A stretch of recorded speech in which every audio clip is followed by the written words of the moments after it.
when the trailer for Brave came out, nobody knew what to think of it. It was mostly shadowed in secrecy, but that just made us all the more intrigued. It didn't look like anything that Pixar had done before. The tone looked different, the environment looked different, the designs looked different. It looked like something almost out of a Miyazaki film. So naturally, a lot of audiences got excited. And as more trailers came out, we got less and less information about what the film was actually about. All we knew is that it had elements of the mystical and fantasy and legend and lore, and wow, this looks really fascinating. So, what did everybody think of the film when it finally premiered? And what did I think of the film when it finally premiered? Ish. I think I'm a little bit more optimistic about the stuff that's good in it, but yeah, there's a lot of stuff that seems really rushed and kind of cluttered, and I heard the film went through like a lot of directors and writers and tossed from person to person, and it kind of shows. And does that mean it's not worth checking out? Not necessarily. Let's look at the story. Alright, so this story that looks so different and new is about a princess. Gee, haven't seen that from Disney yet. But this particular one doesn't want to be a princess. Gee, haven't seen that from Disney yet. But she's adventurous and free-spirited. Gee, haven't seen that from Disney before. She has to be forced to marry somebody. Gee, haven't seen that from Oh, and the mother turns into a bear. Oh, for God's sake, that one wasn't even a hit! Why are you ripping off stuff you already know failed? But perhaps I'm rushing it a bit. Okay, the slower version. There's a princess in Scotland who doesn't get along very well with her mother. Or at least, she used to, until she turned into a teenager and decided that she wants to do things her way and not her mother's way. Her father, who's a bit of a likable barbarian, could really care less. But her mother believes in the old traditions and holds them very close to her heart just as much as her mother did.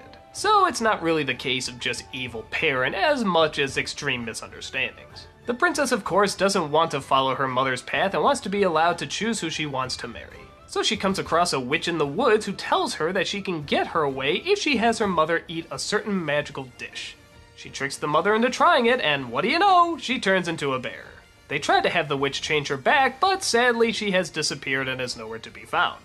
So it's up to the daughter and the mother to figure out exactly what they have to do in order to get her back to normal. The marketing also shows our main character constantly holding a bow and arrow, like she's adventurous and she gets stuff done, a real badass. That is not the case. While I certainly wouldn't describe her as weak, she still doesn't do anything particularly different or really that kick-ass-ish. She's just sort of nice, but rebellious, complains, but wants to do things right. Honestly, just like every other Disney princess. Aside from her design, which is a very cool design, there's not a whole lot to her. At least, not as much as the marketing was leading on.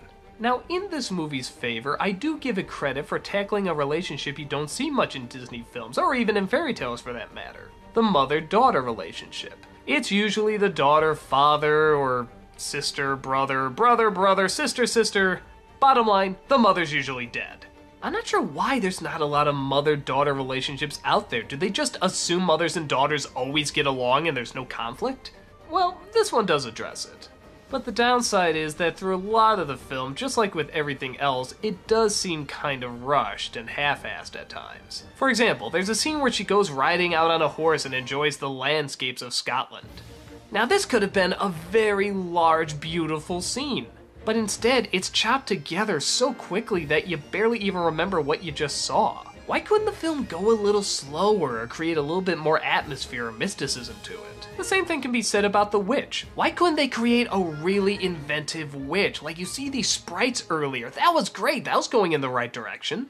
But the witch is definitely sort of a modern day witch, again with the fast editing and a lot of in-jokes and a lot of modern day references. Even when they start telling some of the legends, I mean, that should be really fascinating, but again, it's almost like the film is on fast forward and it just goes by too quick. There's actually a short on the DVD that goes much more into detail about one of the legends they tell, and if the rest of the movie was like this, I think we would have had a pretty damn good film. And the stuff they do focus on is stuff that we've seen a million times before. The complaining princess, the parent that doesn't want to listen, the prejudices of the world, blah blah blah blah blah. So yeah, this film's a complete forgettable dud, right? Well, I was thinking so at first, until we got to the last third. This is where I thought the film really starts to stand out. There's a twist that if they don't get the mother back to human, not only is she gonna stay a bear, but her mind is gonna become more of a predator. so there's a constant battle between keeping her humanity and giving in to her inner carnivore. But on top of that, the resolution of the film I actually think is very clever. Usually films like this always have the same climax. The person who's taught to be peaceful and polite ultimately at the end has to use violence to get what the person wants. Been there, done that. But this film creates a little bit more of a mixture. Without giving too much away, it's not just the violence that wins the day. In fact, the action-prone princess actually has to use a diplomatic way using peace and logic to calm everybody down, and the mother, prone to peace and logic, has to use force and wit in order for her to survive. Now that works out well because it shows that there is time to use the peaceful route and there is time to take action.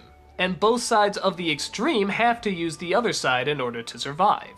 I also like the fact that you're kind of waiting for her to see the one thing in one of the suitors that's gonna win her over, and yeah, that'll be the perfect match. But no. In the end, it's still decided she'll marry when she's ready, and who she wants to marry, if she marries at all. I thought that was good stuff that they touched upon without having to rub it too much in your face. But the downside is you do have to get through 2/3 of a movie constantly rubbing everything else in your face. And while it's not the worst, it just sort of seems like everyone's trying to tell their own side of the story in their own particular way, and it just comes out as a bit of a mess. Some jokes work, some characters are memorable, some of the shots of Scotland are incredibly pretty to look at, but I think the film just needed more focus. If they took out some of the stuff we've seen before and instead replaced it with maybe just taking those few elements that work really well and expanding on them, I think we would have had a more decent film. But for what it is, it's not horrible. I dare even say it's not even really that bad. I think getting to the third is worth it, it's just sort of sitting through a lot of mediocrity in order to get there. And the stuff it does different, I think actually does deserve more credit than it gets. I'm glad I saw it, I don't think I see it again, but I think it's worth at least one sit through.